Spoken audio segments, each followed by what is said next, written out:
Mari kita 5 menit saja ke depan berpikir, merenungi apa yang saya sampaikan. Teman-teman sekalian, kita ini sebagai orang beriman tahu dunia ini akan dilalui. Kita tidak akan berlama-lama di sini. Jangan sampai dunia ini menjadi target utama. Berantem gara-gara tanah, berebutan karena warisan, berebutan karena jabatan, kadang-kadang berebutan hanya karena masalah pasangan hidup. Untuk apa? Untuk apa teman-teman sekalian? Dunia ini mungkin di mata antum kelihatan besar kalau dekat. Misal, saya tidak tahu bapak-bapak mengerti nggak? Kalau ibu biasanya langsung mengerti kalau masalah contoh-contoh perhiasan. Kalau ada orang punya berlian besarnya seperti bola pingpong, kaya nggak? Rupanya ada juga bapak-bapak yang paham. Itu kaya luar biasa.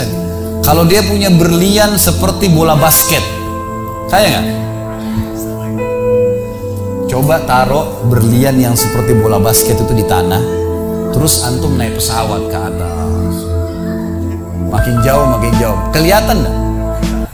Orang yang perebutkan tanah 1000 kali 1000 meter, 1 hektar, berapa hektar, tumpah-tumpahan darah. Padahal kalau dia naik pesawat hilang semua tuh. Mobil mewah, bangga-banggaan dengan mereknya. Kalau kita naik pesawat kayak gentong-gentong lagi jalan. Cuma hiasan dunia. Apa yang mau dikejar? Seorang mukmin tahu dunia hanya fasilitas saja untuk mengejar akhirat. Akhirat yang abadi teman-teman. Akhirat yang abadi, kejar di sana. Walad darul akhiratul lahiyal hayawan, kata Allah. Darul akhirah, tempat akhirat adalah kehidupan yang abadi. Di akhirat kata Nabi SAW, kalau seorang mukmin masuk ke dalam surga, tidak ada capek, nggak ada gangguan orang, nggak ada sedih, nggak ada penyakit, nggak ada buang air besar, nggak ada buang air kecil. Makanan dan minuman yang dimakan ahli surga yang tidak dibutuhkan oleh tubuhnya akan keluar dalam bentuk keringat yang lebih wangi dari bau kasturi. Gak ada lagi masa tua, gak ada masa anak-anak. Semuanya berumur 33 tahun dan semua laki-laki akan kembali kepada poster ayahnya Adam 60 siku ke langit 27,5 meter, dan semua perempuan kembali kepada poster ibunya Hawa 40 siku ke langit 17,5 meter. Gak lebih ya daripada itu, dan tidak pendek tidak tinggi. Jadi teman-teman yang pendek gak usah khawatir. Ini cuma dunia. Sampai orang beriman pun tahu kalau ada orang lahir dalam kondisi fisiknya luar biasa, matanya buta, telinganya tuli, tangannya, kakinya semua putus, gitu kan? Itu tetap bagi orang beriman punya nilai, karena itu cuma dunia. Begitu dia meninggal, jasadnya akan dimakan oleh tanah, sebagaimana sabda Nabi SAW, semua jasad kalian akan dimakan oleh tanah kecuali tulang ekor kalian yang darinya Allah akan tumbuhkan kalian. Di akhirat ditumbuhkan jasad yang baru. Itu yang akan hidup bersama kita di surga atau di neraka, gitu kan? Jadi ini cuma dunia sebentar. Untuk apa dikejar, teman-teman sekalian? Ingat, Nabi SAW pernah keluar dalam hadis Bukhari dari masjid beliau, kemudian beliau menggambar kotak. Lalu beliau mengatakan, inilah kotak kehidupan manusia. Seperti meja ini misalnya, inilah kotak kehidupan manusia. Lalu Nabi SAW menggaris dari luar kotak, di bawah kaki beliau, digaris, dilewatin kotak ini sampai melewati kotak tengah, di depan, panjang. Lalu kata Nabi SAW, ini angan-angan manusia. Ini angan-angannya. Angan-angannya melampaui kehidupannya. Lebih 500 tahun ke depan, padahal umurnya cuma 60-70. Lalu Nabi SAW menarik dengan tongkatnya dengan keras dari sisi kanan garis kotak, digaris dengan keras sampai terbongkar tanah itu, digaris dan memutus garis tengah itu. Lalu beliau mengatakan, dan ini kematian yang akan datang memutus angan-angannya. Di Jakarta kemarin teman-teman sekalian, ini bukan nakut-nakutin, tapi di Jakarta kemarin begitu. Ada orang keluar dari mall, kisah nyata, bawa kresek banyak sekali, habis belanja buat keluarganya. Mobilnya Masya Allah mewah luar biasa, super lux, paling mahal. Parkir, begitu melihat tukang parkirnya sangat senang nih, karena ini orang kaya, pasti kasih tip yang banyak gitu. Naik di mobilnya, di starter mobil, tidak pakai supir kebetulan, dia nyalain, mobil di depan ada, mobil di belakang ada, jadi terhimpit. Tiba-tiba orang ini tuh starter mobilnya diinjak gas dengan sangat keras, mundur ke belakang, nabrak mobil di belakang, hancur total. Tukang parkirnya pun tadi jadi marah, Pak, apa nggak lihat, sambil marah-marah. Tapi anehnya orang ini gasnya terus kencang, wah, gitu ribut, gitu kan? Maka tukang parkir curiga, dibuka pintu, orang itu sudah meninggal dunia. Teman-teman sekalian, pernah nggak orang ini berpikir dia akan mati pada saat keluar dari mall? Kalau dia tahu dia tidak bakal keluar ke mall tuh. Di depan mata saya pernah ada orang meninggal di rumah sakit ayah saya. Kebetulan di Makassar beliau punya rumah sakit, dan itu di pinggir jalan raya. Sore hari subhanallah ada anak muda Saya pas lagi di teras lantai 2 rumah ayah saya itu kelihatan jalan raya. Jadi kelihatan orang kejadian ini. Ada anak muda lagi pakai motor, waktu itu motor baru dia jalan. Jadi jalurnya 2 jalur gitu kan. Rupanya motor ini motor itu dari arah sana. Kemudian di sini ada mobil pick up yang pelan jalannya gitu. Ada mobil truk pelan jalannya. Di belakang ini rupanya ada mobil truk pelan, di belakangnya ada mobil pick up. Mobil pick up ini mungkin karena terganggu, dia bukan ngelewatin dari kiri, dia keluar ke jalur sebelah. Keluar, motor yang tadi lagi kencang, dia tidak sangka tabrak, meninggal di tempat. Jatuh tergeletak, motornya dibawa, dicek di rumah sakit ayah saya di klinik, ternyata sudah meninggal dunia. Saya lihat orang itu semua tergeletak, ada beberapa produk yang dia bawa di motornya. Lalu saya bertanya, saya muhasabah sendiri, orang ini pernah berpikir nggak ya untuk keluar rumah tadi akan dia tabrakan, dia akan jatuh? Saya yakin tidak. Kalau dia berpikir, dia tidak akan keluar dari rumahnya. Tapi begitulah ajal kalau datang, teman-teman sekalian. Kalau datang, tidak akan terlambat sesaat atau berkurang sesaat. Harus pahamin, gitu kan? Jadi jangan sampai kita berlebihan. Saya tanya teman-teman, Anda jujur jawab. Kalau seandainya Anda ke dokter, lalu kemudian dokter mengatakan, maaf Pak, Bu, umurnya tinggal 2 minggu menurut ilmu medis. Ini ada penyakit parah, tinggal 2 minggu, dokter nggak bisa obatin lagi. Kira-kira orang yang seperti ini sudah divonis sama dokter akan mati 2 minggu lagi?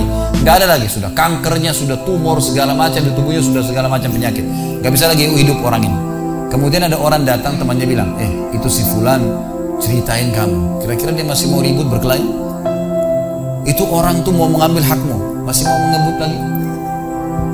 Sudah semua, sudah, nggak mau tahu. Ini 2 minggu lagi mati.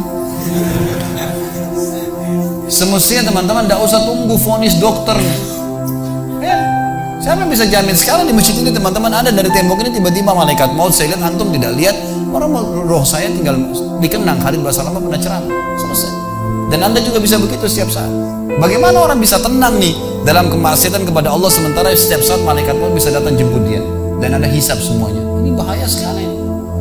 Baik, saya pernah mengadakan pelatihan teman-teman sekalian di masjid yang besar. Masya Allah, mungkin seperti ini malah lebih besar. Lantai 2 juga seperti ini dan penuh. Di lantai 2 itu ada banyak ibu-ibu akhwatnya.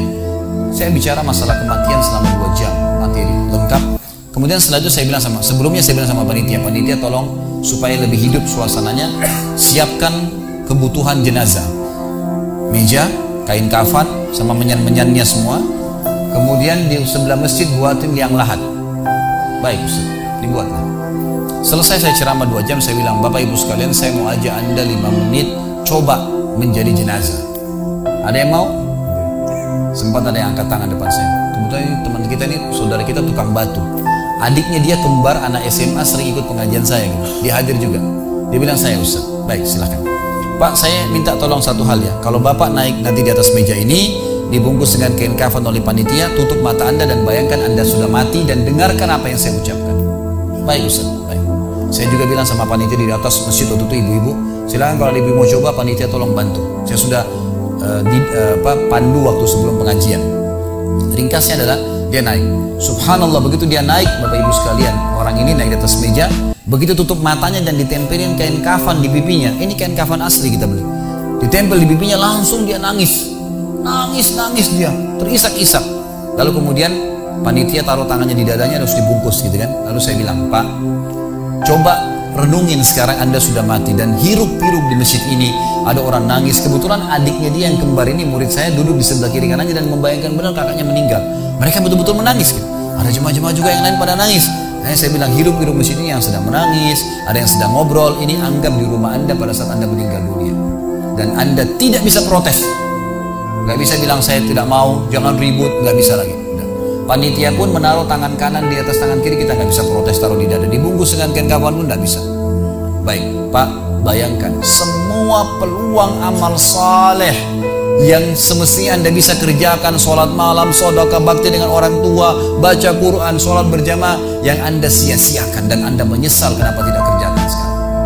Dan bayangkan semua peluang dosa yang Anda tidak sia-siakan. Kesempatan zina, berzina, kesempatan dusta-dusta, kesempatan riba-riba, semua dikerjakan. Dan Anda tidak sempat taubat dan Allah akan hukum Anda sekarang. Itu Bapak Ibu sekalian, saya tidak karang-karang dia sampai nangis-nangis Bapak ini. Terus dia nangis. Lalu saya bilang, tolong panitia datangkan geranda jenazah. Datangkan. Baik Pak, sebentar lagi kami akan angkat badan Anda di geranda ini dan kami akan bawa Anda ke liang lahat sebelah masjid.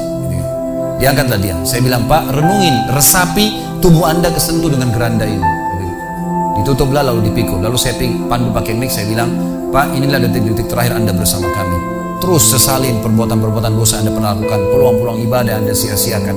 Sampai tiba di luar masjid, saya turun ke liang lahat, saya buatin sendiri tanah. Kemudian saya buatin kepada, lalu diturunkan dia. Setelah diturunkan, saya suruh tutup matanya, kemudian ditutup dengan kain. Saya keluar, lalu saya pakai mic, saya bilang, Pak, buka matanya. Inilah rumah Anda sekarang. Walaupun rumah Anda 1000 kali 1000 meter di dunia, kembali ke 1 kali 2 meter. Ini tempat Anda sekarang. Dan sebentar lagi malaikat akan datang menanyakan kepada Anda pertanyaan yang Anda sudah tahu. Selesai. Berapa mungkin sekitar hitungan detik. Ini semua proses kurang dari 5 menit teman-teman sekalian. Lalu saya bilang, buka. Dibuka kain tersebut. Lalu saya bilang, teman panitia bantu. Bapak ini keluar dia. Waktu dia keluar dari kuburan, yang lahat itu teman-teman, sempoyongan. Kayak orang yang sudah pusing gitu, keluar. Kemudian saya bawa ke masjid. Saya pegang tangannya masuk masjid, duduk. Lalu saya kasih mic, Pak, tolong ceritakan pengalamannya kepada jemaah jadi jenazah 5 menit.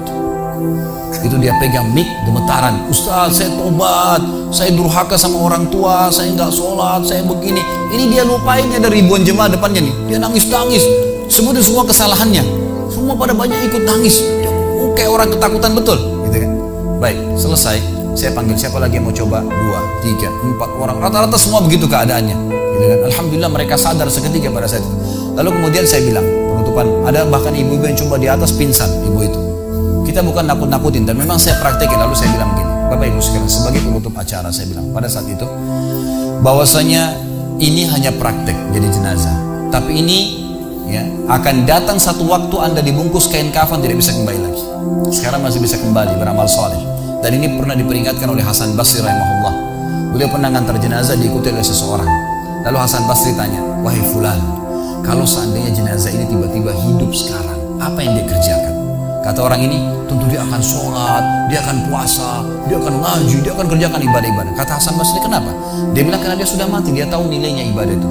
Kata Hasan Basri, yang kau ucapkan benar, tapi di depan matamu ini tidak bisa hidup lagi. Kamu sekarang masih hidup, kerjakan seperti dia kalau dia hidup. Jangan tunggu itu, gitu kan?